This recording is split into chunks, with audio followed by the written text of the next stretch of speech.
We are a large fund. We are typically the first check-in when we decide to partner with the founders. The first time the founder will ever raise capital is when we like to come in and so on. I recently made an investment in travel, a company called Atlas, which does like visas. It's a global company, anybody can sign up. But obviously India is a relevant crowd because we have such a weak passport when we're traveling internationally. New marketplaces, new services will come up because we will pay for convenience, we will pay for better experiences, we will pay for branded experiences. This is a decade where in the India story, we'll have like this changes everything and we'll have a very different consumer come out. So today we have with us Amit Agarwal, who's a great friend. Before I give all the accomplishments he's achieved, he's a great friend and principal at Elevation Capital, an early stage investor with a proven track record. He has a rich professional background and the list is endless. He's an undergrad from IIT Delhi, postgrad from IIM Calcutta, has worked at leading brands including Bain, Meta, Hero Group, and now Elevation. His expertise and passion lies in building and nurturing businesses. So let's welcome Amit with a big round of applause. Thank you. So Amit, you have had a tremendous journey where you've ticked all the boxes, right? IIT, IIM, consulting, VC. Walk us through the journey and how you made these decisions. In the audience today, we have 18-year-olds who are thinking of, building that career track. So we'd just love to hear about your journey. Yeah. So one, good to be here. And like I said, very, very nice to see this room full of very excited, energetic faces. So, and Swati, thanks for having me. So journey, I think it's been a few different things, but I feel, let me try and break it down into sort of how I thought of it, right? If you go back 15 years ago and ask me, look, is this what you thought you'll do? Of course not, right? I don't think anything was planned. I don't think I had this grand idea of this is how things will play out. I think fundamentally, if I think to my journey, there are two things I was solving for, which I feel I continue to solve for today. And then I'll walk you through what decisions I took at different points and why. The fundamental thing I was solving for ever since, that phase of your school where you start to get more curious and more serious about the world around you is saying, look, I need to get exposure to the world. Yeah. And I need to know what is out there and how do I see that very, very quickly. So just sort of velocity at which I can get exposure to the world is one of the big things I was solving for. And that could be coming of many factors, right? Could be coming of where you're coming from, your shared experiences, all of that. But I recognized, I felt like I hadn't seen much of the world and I just wanted to see things very, very fast and very quickly. So that was one. Two is, I feel like I have fundamentally been curious. So the other thing I've always solved for is just, can this teach me something new and can I learn, right? And as a consequence of that, my framework to making decisions in life has always been not like, what will this do? What can happen? This will be so great if this happens. But it has always been, what's the worst that can happen? I feel like I want to do this. Something inside is calling to me saying like, you want to do this. There's excitement to do this. So what's the worst that can happen? And so my decision framework is just that. Like if what's the worst that can happen is something I can live with, I go and do it. Right? Versus saying, look, if I do this and I do this after that, it will be so amazing and I want to. So I just, and I feel like it's a way I just don't add pressure to myself because I don't optimize for this fantastic bull case scenario that I've built in my mind. I model out the worst bear case and I just try to avoid that. That's the modeling. So coming to like how things happened, right? I think IIM after IIT was sort of a default mode. That's the honest decision. I finished campus. I was not ready to go work. Just something inside me felt like I want to, spend more time, learn more, get more exposure to the business world. And I think this is driven of the fact that you make that decision at some point that you're not doing core engineering, which I think a lot of engineers end up doing in general, right? Yeah. So IIM was sort of autopilot. Bain for me was because I at some point figured, look, consulting is that one profession which will teach me a lot, which will give me a lot of horizontal exposure very quickly. Correct. And so for me, that was consulting. And, I met the good folks at Bain and I liked it. And so Bain became sort of the natural. But consulting, the only thing I was solving for was saying, how do I see many things in the corporate world very, very quickly, and how do I meaningfully participate in the corporate world, right? So that's how consulting happened. I happen to like consulting a lot more than I think a lot of people typically like consulting. So I ended up doing for a long period of time. Partly, I think I was also lucky in consulting that I got exposure to the investment practice at Bain. So I was part of private equity ring fence that broadened into the VC practice. I just started out for Bain globally. So I was lucky to be in the right place, but I really enjoyed that, right? And so I was like, look, I like this work. It continues to challenge me. It teaches me something new. Things are good, right? When I left consulting to do something else, I think the decision, what I was solving for at that point was, I think what comes back to a lot of people in consulting, which is saying, look, theoretically, I feel I know a lot. And I engage with senior clients, and you're always there with poise and confidence, and you seem to have the right answers. But deep inside, like, have you done this? Have you built this business? Can you really do it when the rubber meets the road? The answer to myself in intellectual honesty was no, right? Even though you are like confident and strong in front of clients and you're presenting, all of these things to senior execs. And so I just wanted to maximize exposure to real operating environment, right? So again, like that is what I was solving for. How do I quickly get as much hands-on as I can? And so large corporates didn't seem like the setup. You'll have to earn your stripes, you'll have to figure your place, you have to navigate politics. And so for me, it was almost serendipity that Hero Group was kicking off a new venture. They wanted somebody to come in and set up a fund, and with a more hands-on role with the portfolio. And I was like, look, the two things I've done in consulting is I've done investing and, I've done portfolio support some level. Sounds like right up my alley. New org, no baggage. Hopefully I have a shot to do this the way I want. And so again, like, what's the worst that can happen? That, I don't like this, it's okay. But it was giving me the things that I wanted at that point, right? And so I worked with the Hero Group. My role was partly setting up a new investment vehicle for them, and that went into working closely with the portfolio. And who would have thought it went into actually building a venture for them, company called Cubo in the smart home space. So that was the second stint. That had its own learnings, ups and downs, like with building anything. And post that, I went and worked for Meta. And I guess what I was solving for at that point was, I think I discovered my love for tech. So getting as close as possible to real, what the world considers most meaningful tech in the world, right? And so almost in my head was like, big tech, that is the largest landscape at which you can see tech. So let's go do that. And so sort of Meta happened, and that happened. Got an exciting charter to look at India for Meta, and that was exciting. And then VC was almost serendipitous. I think my learning from big tech was that I don't enjoy it. So I want to do tech at grassroots where things are being built up. Big companies are just too big, they're too established, they're not for me. That's like my personality wanted things to change, shake up too much, and you can't do that in big companies. So I was looking at the exact opposite after that. I was saying, look, how do I go as early tech as possible? And there were 2 days to doing it, either go build or be an investor. And I, I've always been close to investing, so I chose to be an investor. And yeah, that's sort of the decisions that played out at different times and how the journey played out.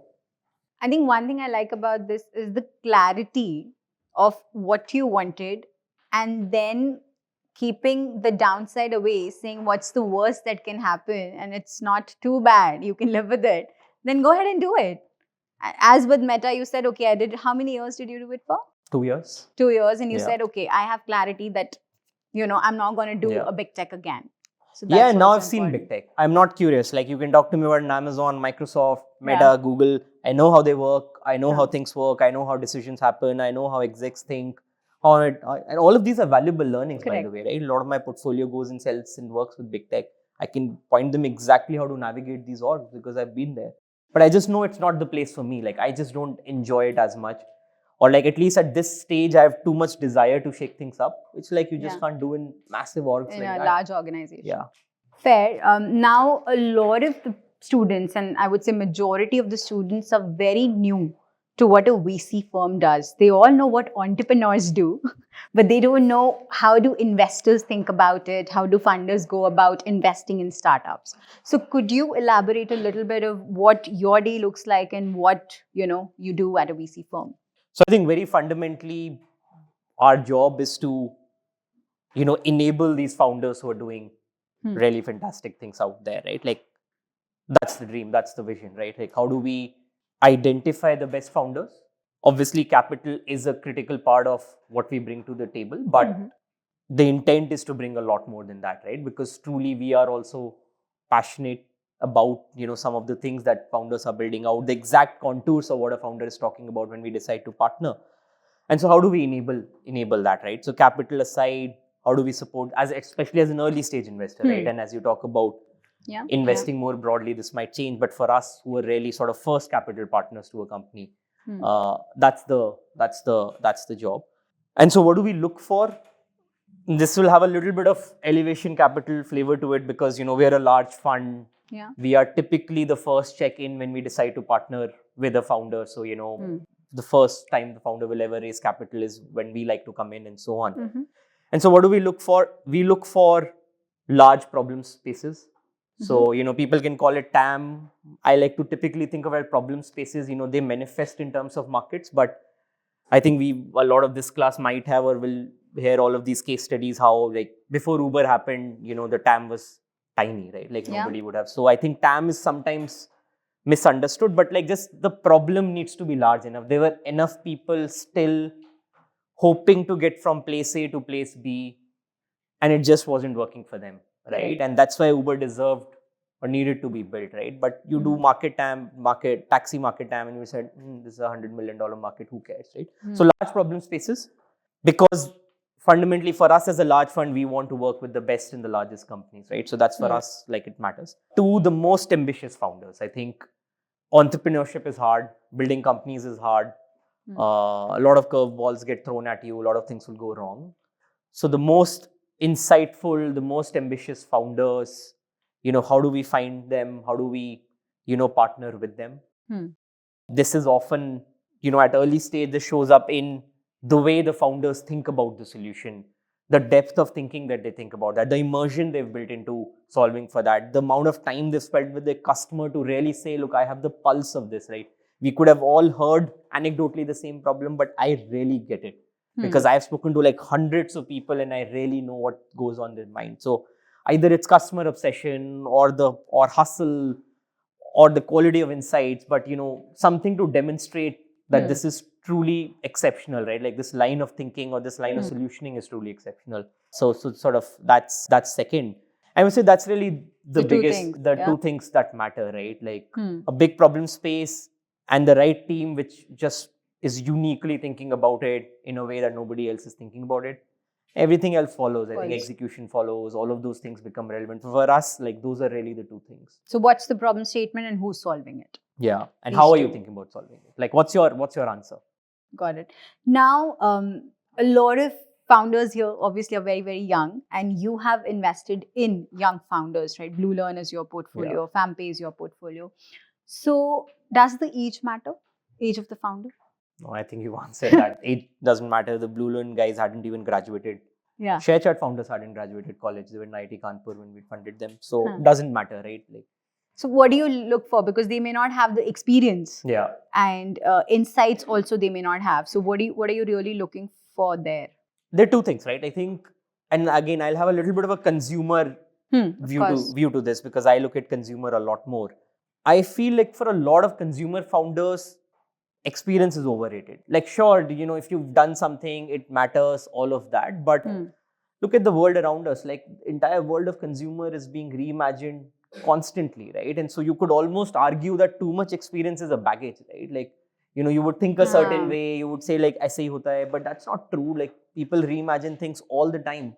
And so we definitely don't over-index on experience. Like, sure, like relevant experience helps, but examples we're talking about, we clearly historically not over-indexed on experience. So it's okay. It's good to have, not a breaker. I think quality of insights, there is no substitute for, right?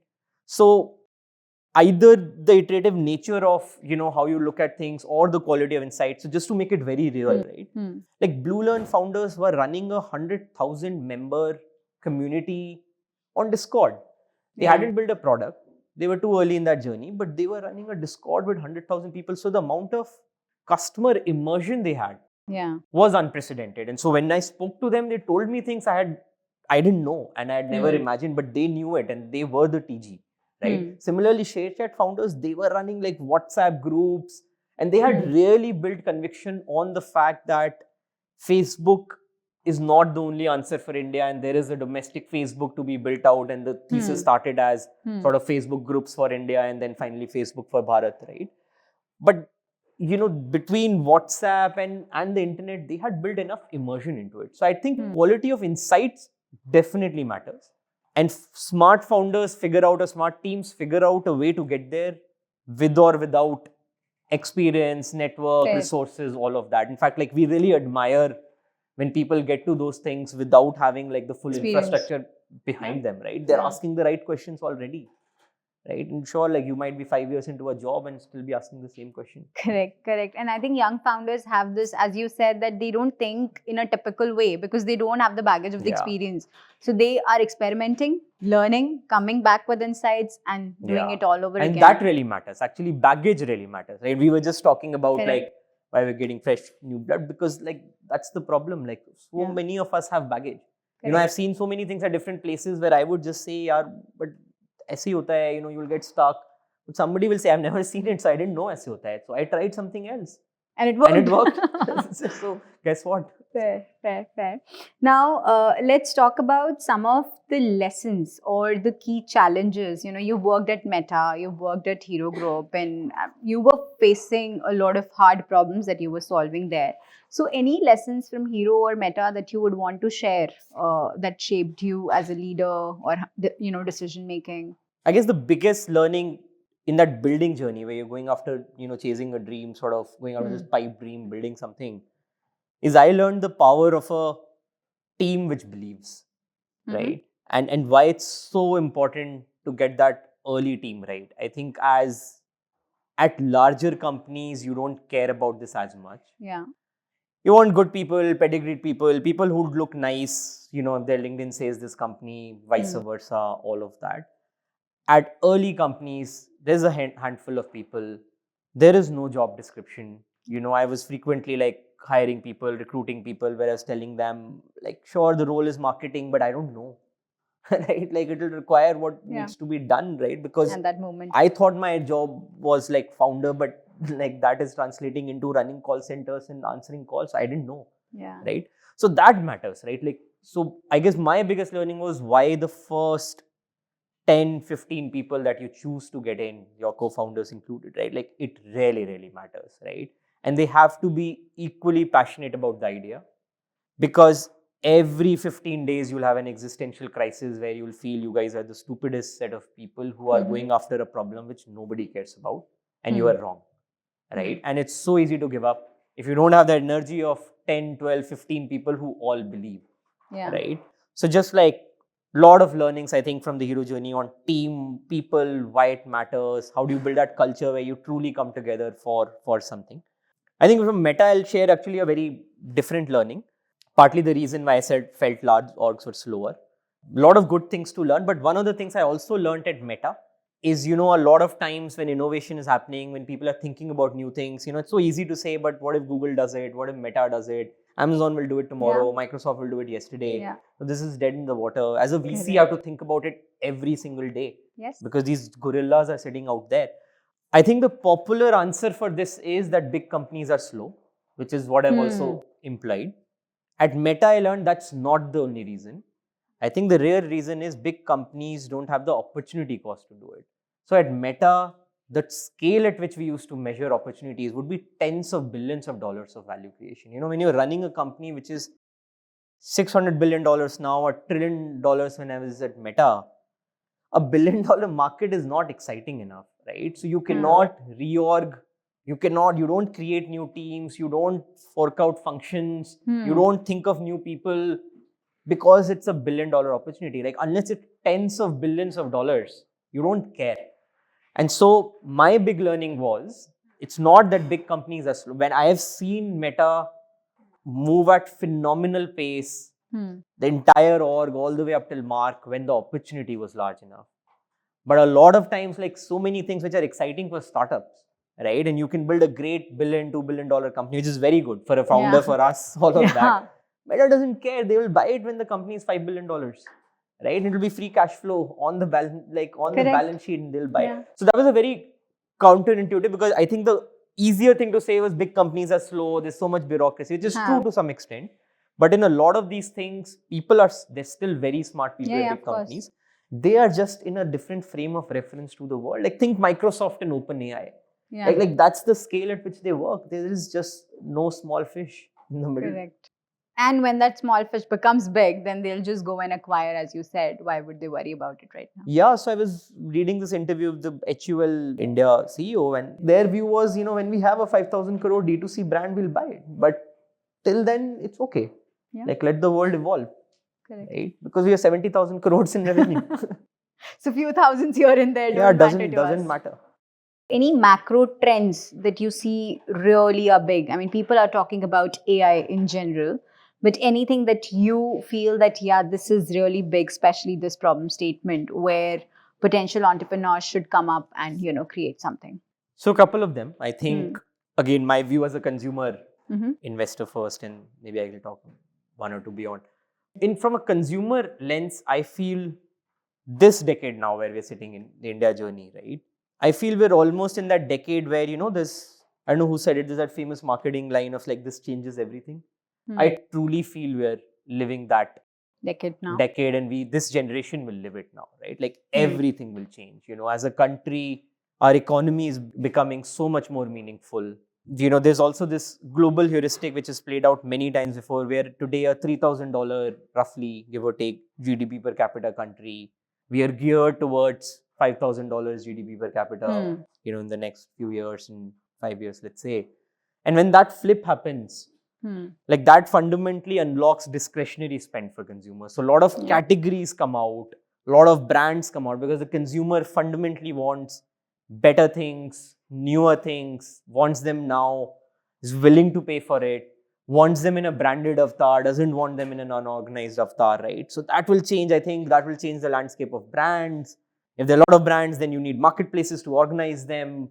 New services will come up. We will consume things the way we've never consumed before. Yeah. I recently made an investment in travel, a company called Atlas, which does like visas. It's a global company, anybody can sign up. But obviously India is a relevant crowd because we have such a weak passport when we're traveling internationally. Yeah. And so that's the thesis. The thesis is that, today we are on a per capita basis, like less than 1/10 of a China in terms of international travel. So all of these things open up when you have discretionary income and when you put money in people's pockets. So I am very bullish about, when it comes to consumer, I'm very bullish about new categories of consumption coming up. That's why you see brands in sneakers and all of these things, right? Like these are all linked to affluence and the consumer wanting more. Travel will change fundamentally. So much will happen in travel. New marketplaces, new services will come up because we will pay for, for convenience. We will pay for better experiences. We will pay for branded experiences. And so I literally think, like, it sounds like hyperbole, but I literally feel like this is a decade where, in the India story, we'll have like this changes everything. And we'll have a very different consumer come out. And our tier 2 consumer will behave like our current tier 1 consumer. So for them, like, life will change all over again. So those are just very India, fundamentally bottom up, I don't know if you can call it macro kind of views. Now, Aka, before we move to, questions and answers, I want to ask you one last question, which is, now there are a lot of founders here sitting in this room, and they are obviously getting hang of things. So what advice do you want to give them for the next 4 years or so till they are in the campus, while they're also on their entrepreneurial journey? Do not take status quo for an answer. And again, like I had heard Elon Musk say this in one of those things, and people were asking him, like, why do you do these crazy things? Like, why do you have to settle on Mars? Why does humanity need to settle on Mars? And like, it can't be done. And his reply was, look, I just start from why not? And I just keep going back. So if you tell me like this can't be done, like I'll ask you why not? And you'll tell me 3 more things and I'll say, okay, like let's challenge them. And we call it first principles thinking, but like literally just that, just be curious and just keep working back to saying, look, if there's a certain way you want things to be done, it should happen. And what's stopping you? And then you run that chain all the way back, and somewhere in there is an insight and an answer which will hopefully excite people enough to build. So I feel like just this spark, like always having that spark, exposure, and then just curiosity, right? So you can marry that exposure to something which truly excites this group of people. I feel like a lot of things will happen there. Great. So we are over time now, and I want to be respectful of your time. So huge round of applause for Amit.